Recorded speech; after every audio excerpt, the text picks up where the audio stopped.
Welcome to another East Tradewinds presentation with Masongo Mokwa. Thank you for inviting me here. And before I begin, I'd like to ask you a question, but don't answer it right now. Huh? Just think about it. So if you could eliminate one product, one service, or one customer tomorrow, which one would actually make your business stronger? Because most business owners instinctively think growth comes from adding more. Today, I'd like to challenge that assumption. So this is just some intro. I wanted to tell you that actually from my journey working in corporate with Fortune 500 companies and my own entrepreneurship journey that led me to come up with this framework, which I use now to help leaders to find sustainable growth without chaos. One is clarity of purpose, which is knowing where you are going and why it matters. Then a strategic focus, doing less, but doing what matters. And then finally, sustainable leadership, because you have to sustain that performance.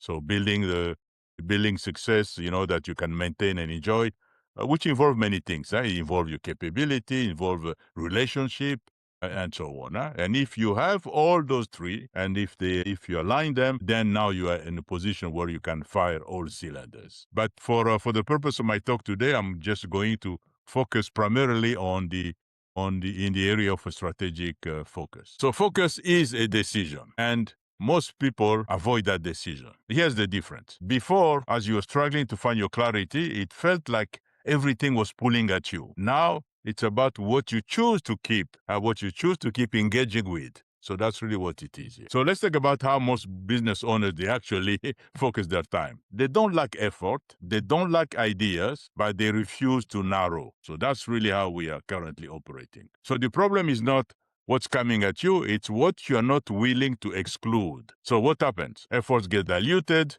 priorities compete, decisions slow down, results feel inconsistent, and this is where it breaks. So focus is not just about effort, it's about concentration. You are moving, but you are not moving forward. So imagine that you're in a dark room. You have a flashlight. You could try to light up the entire room, so you keep moving the lights everywhere, a little here, a little there, trying to see everything. But nothing is really clear. So now imagine something different. You stop moving the light and you focus it in one place. Suddenly, everything becomes visible. That's how focus works in your business. Focus doesn't mean doing more. It means seeing clearly. And in your business, there are only a few places where that light actually matters. A small number of priorities drive the majority of your results in your business. In fact, about 20% of what you focus on drive 80% of your outcome. What does that mean? What it means is that most of your effort is now creating your growth. It's not creating your growth, sorry.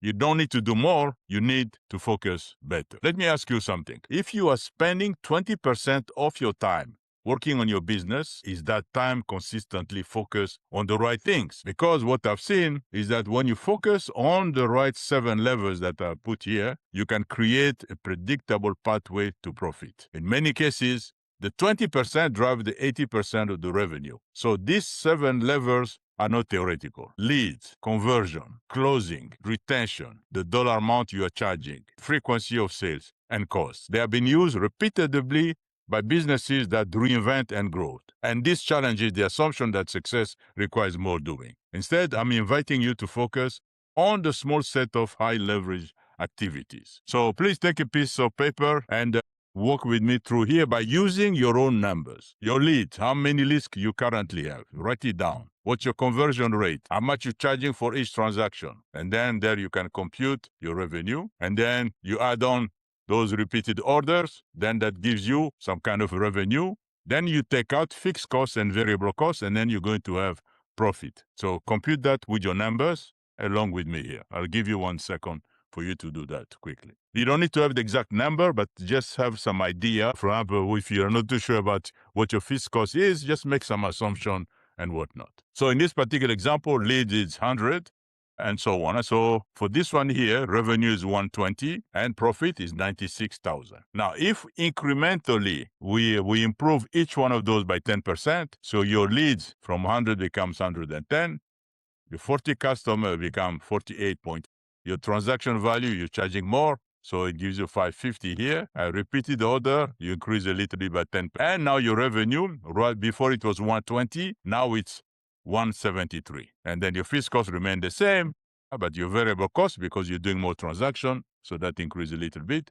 So therefore, your profitability will be so much. So as you're competing along with me with your own numbers, just look at whether in fact you're seeing those improvements. For this particular case, revenue has improved by 44%, but profitability has improved much, much faster, 54%. So I like telling my clients, revenue is for your ego, but profitability, that's what feeds you. So now we did 10%. Let's try to do 40% incremental. So again, compute along with me with your own numbers, and then you can see what's happening. So compute there, leads, what is the lead now, conversion, transaction, and so on. In this particular case, revenue now 314, and profitability is 339. So before, your profitability increased by 54%, but look now, we have an increase of profitability of 250%. So those are small incremental there that we have there. If you do them, then you can see that it has really an outsized impact on your profitability.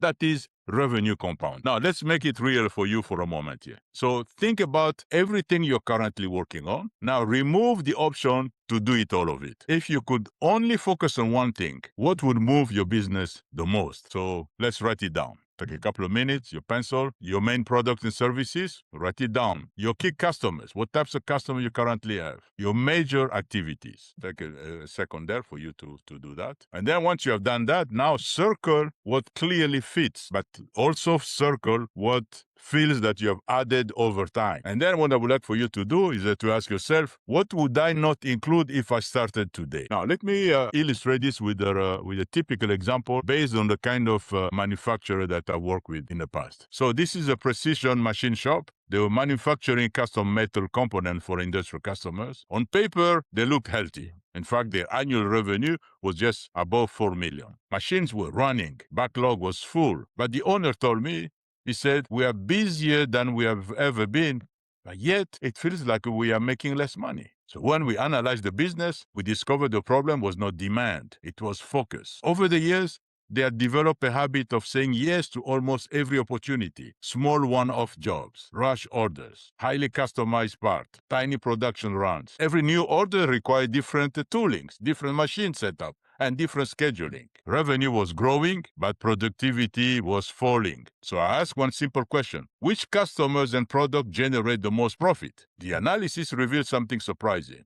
Nearly 75% of their gross profit came from only 30% of their customers. And those customers placed a repeated order for a relatively small number of parts. So together, we made a strategic decision. They stopped accepting many of the low-margin, high-customized jobs. They concentrated production on their most profitable product families. They focused their sales effort on customers with repeated demand rather than on one-time order. So the result for the next 6 months was significant. 30% reduction in setting time, 20% reduction in overtime, higher machine utilization. And this led them to 18 improvement in gross profit, which represented more than $400,000 in annual profit on a $4 million manufacturer. And this is without purchasing a single new machine or adding a single salesperson. They did not become more profitable because they work harder. They became more profitable because they became more focused. That is what that 20%.